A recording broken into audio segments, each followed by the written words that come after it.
Ciao a tutti, quelli che stiamo vivendo sono tempi davvero molto strani, abbiamo più dati a disposizione di qualsiasi altra era dell'umanità. Abbiamo dati sulle nostre produzioni, dati sulle nostre logistiche, dati su tutta la nostra supply chain, sui nostri magazzini. Conosciamo le rese delle nostre macchine per filo e per segno. Se voglio sapere quanti pezzi ho fatto e spedito oggi, ce li ho subito a disposizione. Se voglio sapere quanti pezzi ho nel mio magazzino, quanti ordini ho ricevuto, quanto ho fatturato e così via. E la digitalizzazione sta fortunatamente facendo evolvere tutti i nostri sistemi aziendali a dismisura. Ma c'è qualcosa di altrettanto strano che sta accadendo e questo definisce proprio la stranezza di questi periodi con cui ho esordito. Se andiamo a guardare quando e dove spendiamo tempo, tutti noi impegnati nelle aziende tutti i giorni, facciamo fatica a rispondere. Una cosa sappiamo per certo, che siamo tutti oberati, tutti strapresi, tutti con pochissimo tempo a disposizione e questo è un leitmotiv che ascolto quotidianamente in decine e decine di casi aziendali. Ma quando vado a chiedere esattamente dove hai destinato le tue ore, dove le tue 50, 40 o 60 ore settimanali sono state impegnate, beh, lì la risposta che mi viene data è: sono stato tanto impegnato, ma non riesco ad avere risposte precise. E non riesco a sapere quante ore sono state impegnate per attività a valore aggiunto, per attività propedeutiche, per attività di supporto, per attività ausiliare, per attività a progettualità di un tipo o dell'altra, tant'è che il momento che stiamo vivendo ad alta intensità di informazioni, ad alta stimolazione di informazioni, di richieste e di output, cosa sta producendo negli esseri umani che oggi lavorano in tutte le aziende di questo mondo? Accade che non sappiamo più distinguere, più correlare la quantità di ore lavorate, il tempo destinato e l'importanza di quello che facciamo, l'impatto di ciò che facciamo. Accade spesso che destiniamo magari 2 ore ad attività di poco conto, magari una riunione che poteva durare mezz'ora invece è durata 2 ore perché si è dilungata, perché non è stata focalizzata, perché è stata gestita male, e poi accade che invece gestiamo mezz'ora per il progetto che ha un impatto enorme per la nostra azienda, per il nostro business e anche per me stesso, perché in un contesto di elevata interruzione, di elevato lavoro frammentario, accade proprio questo, che il nostro cervello reagisce continuamente agli stimoli, ma non riesce più a captare dove sta andando esattamente, dove sta dedicando il suo prezioso tempo. Ma questo è un problema per tutte le aziende, perché oggi il lavoro manuale, il lavoro operativo si sta riducendo sempre più e sta aumentando il lavoro cosiddetto intellettuale nelle aziende. Le aziende oggi, a dispetto di tanta tecnologia, hanno più bisogno di sempre di chi fa la regia, l'architettura, la gestione, la manutenzione, il presidio di tutti i processi digitali o tecnologici che dir si voglia. Ma qui è il grosso problema, non abbiamo nessun elemento a disposizione oggi per capire come aiutare le persone in azienda ad aumentare il valore aggiunto delle loro attività e a ridurre quello che nell'ambito Lean, nell'ambito della Agile Organization si definisce l'attività non a valore aggiunto, l'attività di spreco. E allora le aziende che con coraggio vogliono affrontare questo problema, come MSA sta facendo, riescono a capire l'importanza di mettere a disposizione delle persone degli strumenti in grado di far abilitare il lavoro stesso, riducendo gli sprechi nella parte più nobile dell'azienda, che è la parte del lavoro umano. Nel mio libro Strategia Lean Lifestyle ho dedicato molto spazio a capire come le persone possono ridurre gli sprechi nell'attività personale per aumentare il valore aggiunto. C'è un capitolo che ho denominato le 5 leve per far esplodere il potenziale umano in azienda. Quali sono queste 5 leve? Sono le leve della parola che ho coniato con il termine ATRED: A di abilità, T di tempo, R di riduzione, E di eliminazione e D di delega. Sono 5 leve che sappiamo usare poco in azienda.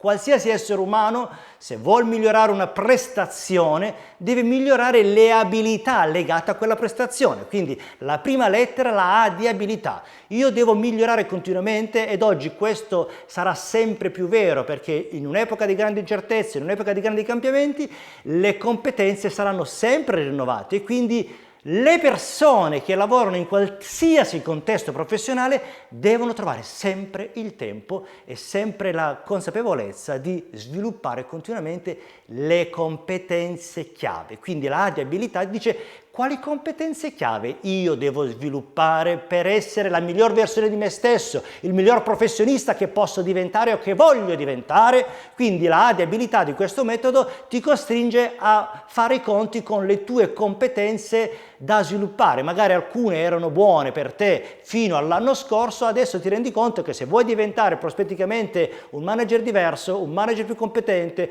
un professionista più elevato, hai bisogno di sviluppare certe competenze. La T di tempo.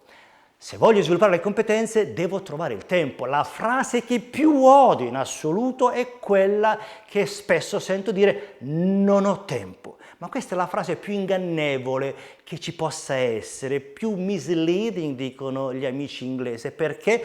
Perché non ho tempo significa mettersi in condizione di continuare a fare sempre le stesse cose. Quindi un manager, un professionista che vuol migliorare la propria situazione per far esplodere il proprio potenziale e l'azienda che vuole aiutare i propri professionisti, i propri manager a far esplodere il loro potenziale, come MSA sta facendo, deve riuscire a capire dove destinare più tempo, quindi dove è necessario che io occupi più tempo, perché sto sfruttando le mie abilità, perché sto sfruttando le mie competenze chiave, perché devo fare di più certe cose per generare più impatto per me stesso e per l'azienda. Devo focalizzarmi su quelle che io nel libro chiamo gold activity, quelle che generano più impatto per me, per l'azienda, per i clienti. Quindi la T di tempo ti costringe a fare i conti con ciò che devi aumentare.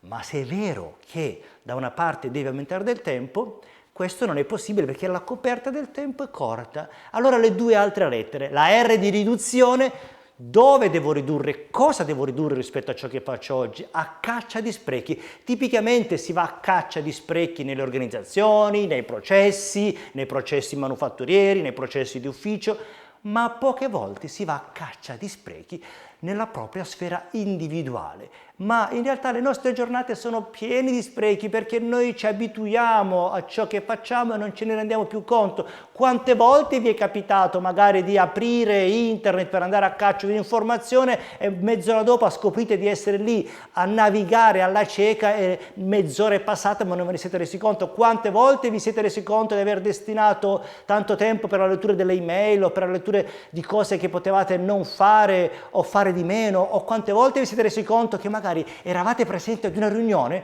ma la vostra presenza in realtà non era proprio così necessaria? Allora la R di riduzione vi costringe a focalizzare su ciò che potete ridurre. La E di eliminazione invece vi costringe a fare l'attività più severa, più cruenta, quella di eliminare dei pezzi di attività che oggi fate ma che non dovete, che non volete e che potete eliminare completamente. La E di eliminazione è quella più coraggiosa, ma molti ci riescono perché si abituano ad eliminare delle cose perché non sono più ad alto impatto e quindi sempre di più ci dobbiamo abituare a ragionare non sulle cose che facciamo ma sull'impatto di ciò che facciamo, ripeto, sul nostro valore, sul valore della nostra azienda, sul valore dei nostri clienti. La ultima D è quella più ad alto tasso di crescita, più impatto per l'azienda, la D di delega. La delega, al di là di ciò che si può dire comunemente, tutti sanno che dobbiamo delegare, ma in realtà quello che vedo è che spesso si delega poco e male. I problemi vanno a finire sulla scrivania dei soliti noti, le persone delegano poco e delegano male. La delega è un'arma fondamentale per far crescere se stessi, perché per delegare devi riuscire ad essere tu un buon maestro, tu un buon delegante, tu un buon manager in grado di delegare. Quando vedete un bambino che sta imparando ad andare in bicicletta col proprio padre, con la propria madre, chi è che sta imparando? Il bambino o il genitore? Tutti e due. Il genitore impara ad essere un buon insegnante e il figlio impara a pedalare. È un circolo virtuoso. Quindi con la D di delega si cresce da tutti e due i punti di vista. Chi delega è la persona a cui viene delegato, perché viene costretta, aiutata ad andare oltre la zona di comfort, a scoprire certe aree di competenza che magari prima non aveva, viene sempre spinto a fare qualcosa di nuovo. L'azienda cresce quando i manager imparano a delegare, quando la delega diventa un'arma diffusa a tutti i livelli dell'azienda. Quindi con la delega cresce il manager, cresce il delegato, cresce l'azienda stessa. E allora questo metodo che vi ho raccontato sinteticamente a parole, che potete approfondire nel mio libro, viene abbracciato da aziende che cercano coraggiosamente di aiutare le proprie persone a fare questo percorso, diventa una piattaforma digitale in grado di restituire numeri e contenuti alle persone che lo utilizzano, e quindi impari a mappare le tue attività, impari a vedere dove spendi il tempo di queste attività, impari a capire a questo punto come migliorare, diventa il tuo strumento di miglioramento personale, quantitativo e qualitativo, perché il centro di lavoro intellettuale, quello umano, è quello più importante che ci sia ed è impossibile non avere delle misure, perché si può migliorare solo ciò che si misura. Quindi le persone in azienda che cominciano ad approcciare al proprio miglioramento personale in chiave costruttiva, attraverso la soluzione dell'ATRED, riescono ad avere una sorta di compagno di viaggio per migliorare continuamente, ridurre il tempo in attività inutili o meno utili di altri e aumentare il tempo destinato ad attività più strategiche. Il risultato qual è? Si lavora meno, si lavora meglio, alla fine si dedica più tempo a ciò che conta e si impara in modo consapevole e critico a ridurre aree di spreco per destinare il tempo che avanza o ad attività a maggior valore aggiunto per l'azienda e per me stesso, o semplicemente anche per godersi un po' più la vita e il viaggio professionale che tutti quanti dobbiamo fare. Buon viaggio a tutti, grazie.